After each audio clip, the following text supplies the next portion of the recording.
आज के इस वीडियो में हम लोग देखेंगे प्रश्नावली 13.3 का क्वेश्चन नंबर 1। क्वेश्चन नंबर 1 में दिया है त्रिज्या 4.2 सेंटीमीटर वाले धातु के एक गोले को पिघलाकर त्रिज्या 6 सेंटीमीटर वाले एक बेलन के रूप में ढाला जाता है। बेलन की ऊंचाई ज्ञात करें। इस क्वेश्चन के कहने का मतलब है कि एक यह धातु का गोला है। इस धातु के गोले को पिघला करके एक बेलन बनाया जाता है। यह आकृति धातु का गोला हो गया और इसी गोला को पिघला करके यह बेलन बनाया गया है।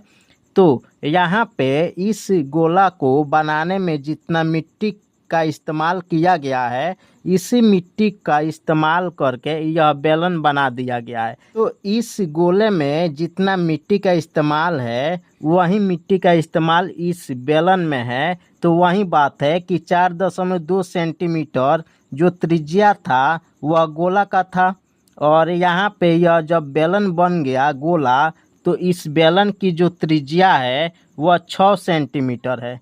तो बेलन की ऊंचाई बता देना है कि यह जो बेलन है इसका जो यह ऊंचाई है यह कितना सेंटीमीटर है। यानी आप एक बात याद रखिएगा कि जब भी एक वस्तु को पिघला करके एक अन्य वस्तु को बनाया जाता है तो दोनों का आयतन बराबर होगा। तो यहाँ पे लिखेंगे दिया है, यानी क्वेश्चन में जो दिया है उसको लिखेंगे कि दिया है यहाँ पे त्रिज्या जो है 4.2 सेंटीमीटर है। यह धातु के गोला की त्रिज्या है। तो यहाँ पे गोले की त्रिज्या लिखेंगे। गोले की त्रिज्या, गोला की त्रिज्या को हम R1 से लिख लेते हैं कि गोले की त्रिज्या R1 है जो दिया हुआ है 4.2 सेंटीमीटर। और फिर यहाँ पे उस गोला को पिघला करके एक बेलन बनाया जाता है जिस बेलन की त्रिज्या 6 सेंटीमीटर है। तो यहाँ पे लिखेंगे बेलन की त्रिज्या, बेलन की त्रिज्या। बेलन की त्रिज्या को R2 से लिखेंगे कि बेलन की त्रिज्या जो है 6 सेंटीमीटर है। अब यहाँ पे बेलन की ऊंचाई बताना है तो बेलन की ऊंचाई हम मान लेते हैं कि h है। ऊंचाई जो है बेलन की वह h सेंटीमीटर है। तो दोनों का जब आयतन बराबर है तो यह ध्यान में रखिएगा कि जिस आकृति में ऊंचाई या त्रिज्या निकालना रहेगा उसको हम पहले लिखेंगे। यहाँ पे लिखेंगे चूँकि गोले को पिघला करके, गोले को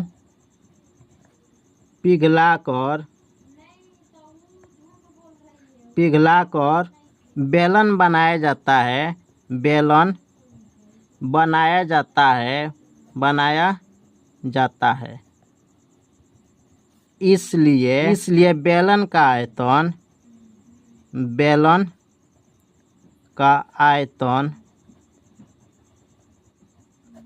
बराबर गोले का आयतन होगा। गोले का आयतन, बेलन का आयतन बराबर गोले का आयतन। अब बेलन का आयतन होता है पाई R² H बराबर गोला का आयतन होता है 4/3 पाई R³। पाई से पाई कटेगा क्योंकि पाई का मान हमेशा बराबर होता है। बेलन में जो त्रिज्या लिखे हैं वह R2 के द्वारा सूचित किए हैं। तो यहाँ पे R2 लिखेंगे और गोले की त्रिज्या को हम R1 से सूचित किए हैं तो गोले की त्रिज्या को R1 से लिखेंगे।